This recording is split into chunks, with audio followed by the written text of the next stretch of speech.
Hello everybody, I'm back. We are here at the Dairy Arts Center and I am here with a wonderful lady who has been working so hard to bring this Anna Pavlova project exhibit to life. We are here to film for the virtual convention. I am so thrilled. There's so many incredible dolls surrounding us, so much art and artistic history. You're gonna hear from her. Her name is Peggy and she's awesome and I can't wait to hear about it. So, hello Peggy. Oops. Whoops. There we go.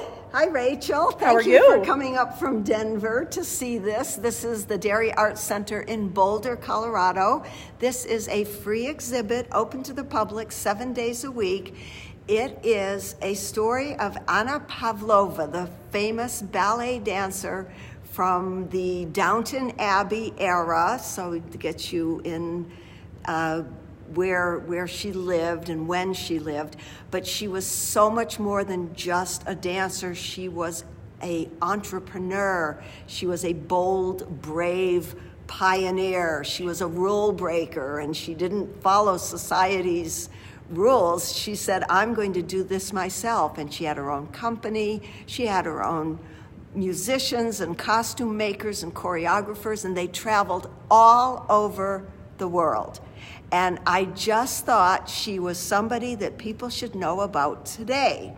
Now, I was at the Boulder bookstore a couple days ago looking at Chelsea and Hillary Clinton's new book, Gutsy Women.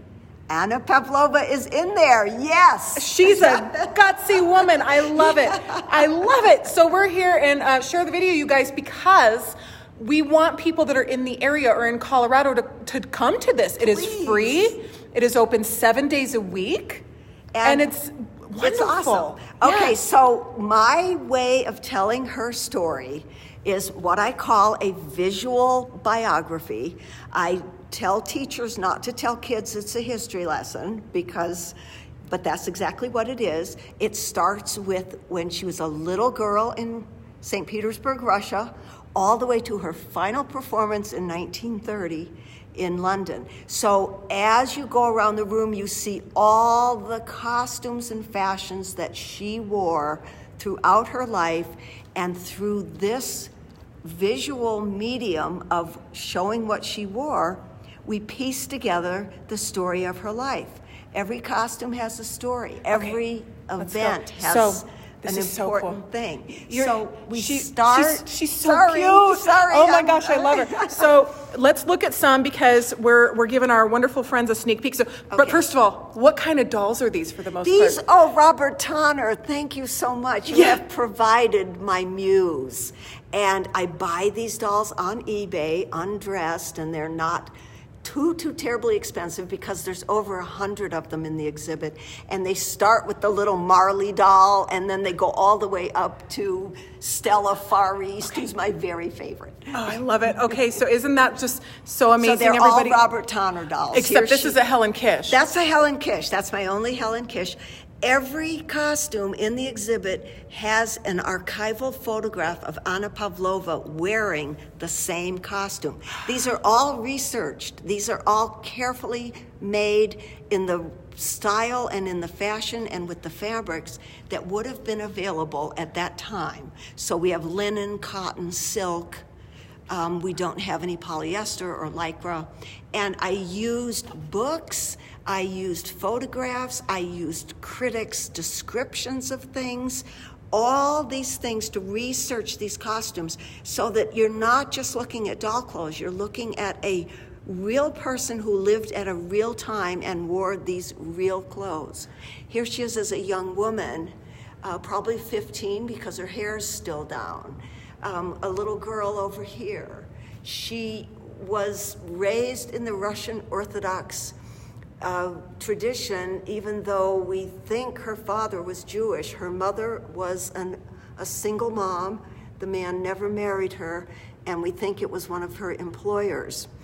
She was a laundress. These were poor people. They were not aristocrats, she and her mother.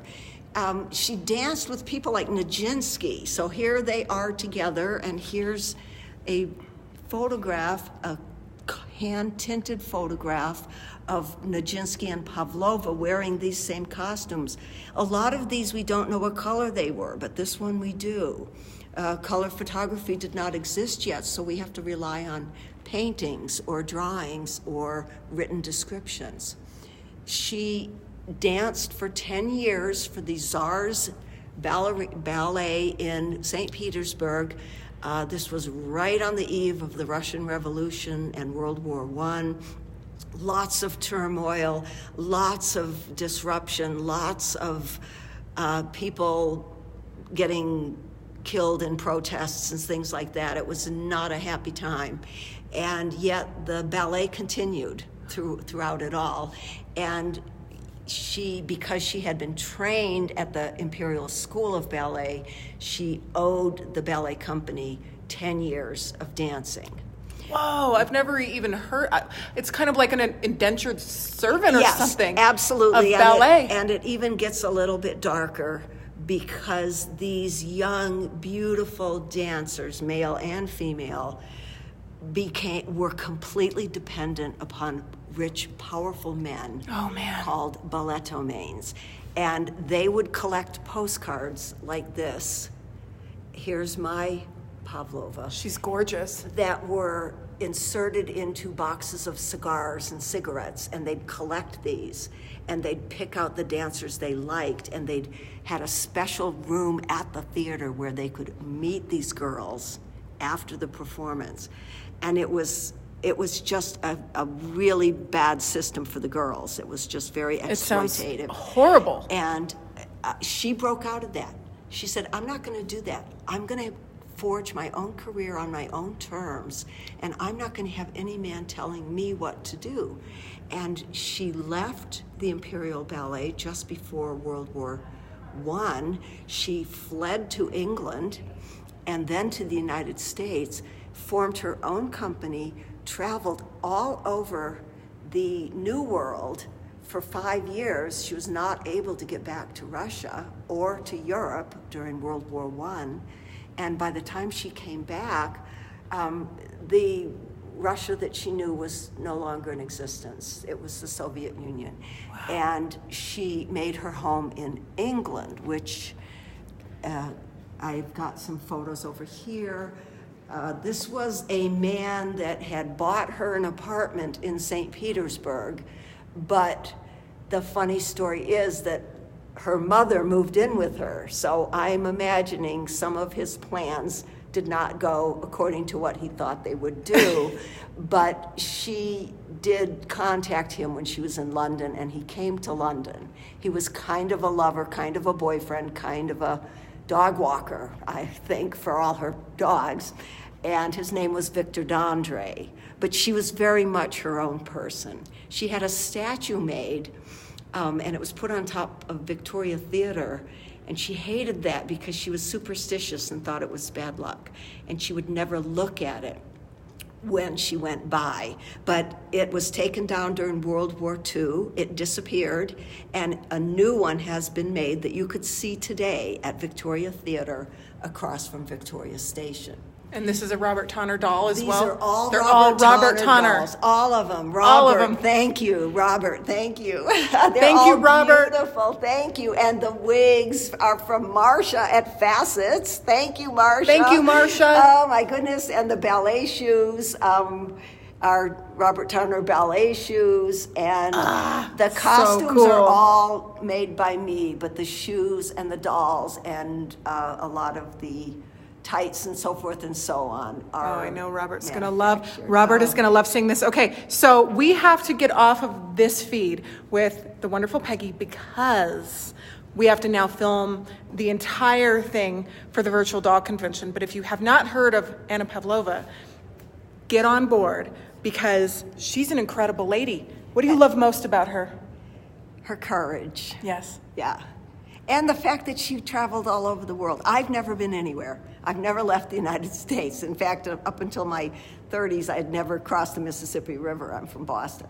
So she went everywhere, and she was totally fearless. And she just didn't ask herself if she could do it. She just did it. She just did it. And what a role model Yes. for young women today. And what an inspiration for people like me who just like to stay home and do fiddly little crafty things and tell a wonderful story. And travel. You have traveled to all I these feel places. like I've traveled everywhere. Yes, you I have. certainly do. Yes, you have. Yeah. Dolls are such an incredible way for us to time travel and to learn history and to hear the story. So we're going to film it right now, and I hope you guys enjoyed this sneak peek. We're doing this sneak peek so that you guys can share it with your friends that might be in Colorado.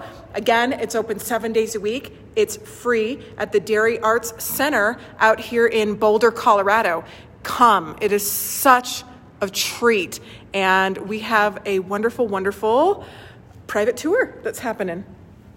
Thanks. I hope everyone enjoys it as much as I enjoyed putting it all together. 8 years in the making. 8 years. Yeah, it's been wonderful. I dog sit, so the dogs have, I've actually dropped dolls on the floor and the dogs have gotten at them and the dolls survive, which is good. That's the one thing we do like about the Robert Tonner dolls Yes, is if you break them, drop them, they're usually not going to break. So this was so fun. Now we're going to go film the full version. So we'll see you guys very soon. Please share the video so people can attend this holiday season. It's just delightful. All right. Bye, everybody.